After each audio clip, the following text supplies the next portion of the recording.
Bonjour, bienvenue dans cette nouvelle Minute Santé. Aujourd'hui, nous allons parler d'un cas d'obésité. C'est l'histoire de Martine. Martine est une enseignante de 48 ans, mère de 3 enfants.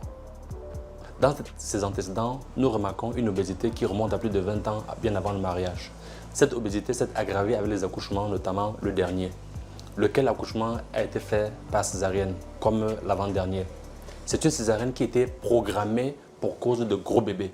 Mais cette césarienne a été faite en urgence parce que Martine faisait ce qu'on appelle une éclampsie. Martine, comme beaucoup de femmes obèses, se targuait de ce qu'elle est à l'aise avec son poids. Seulement, 6 semaines après l'avoir dit, elle se retrouve en consultation. Et le médecin lui pose des questions. Depuis quand est-ce que cela arrive? Elle se rend compte que depuis 3 semaines à peu près, elle a des difficultés qui sont allées croissantes. En 3 semaines, elle perd la mobilité de ses jambes, elle n'arrive plus à marcher et effectivement, quand elle consulte, le médecin, neurochirurgien et orthopédiste font les examens nécessaires et on se trouve devant une situation où il faut faire une prothèse totale de hanche et une plaque dans le dos. Coût total de l'opération, 4 millions de francs CFA.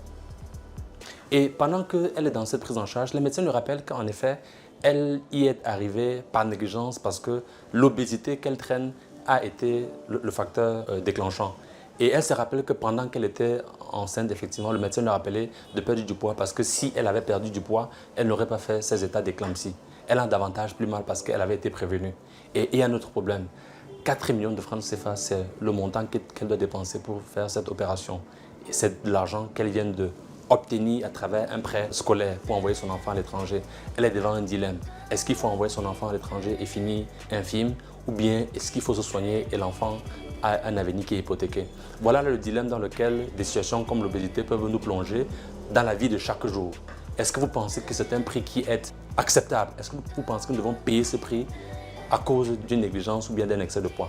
À vous de juger. Je vous dis, vous avez la responsabilité de contrôler votre poids, votre paramètre, parce que les conséquences sont aussi graves que celles de Martine. Votre santé est votre premier capital.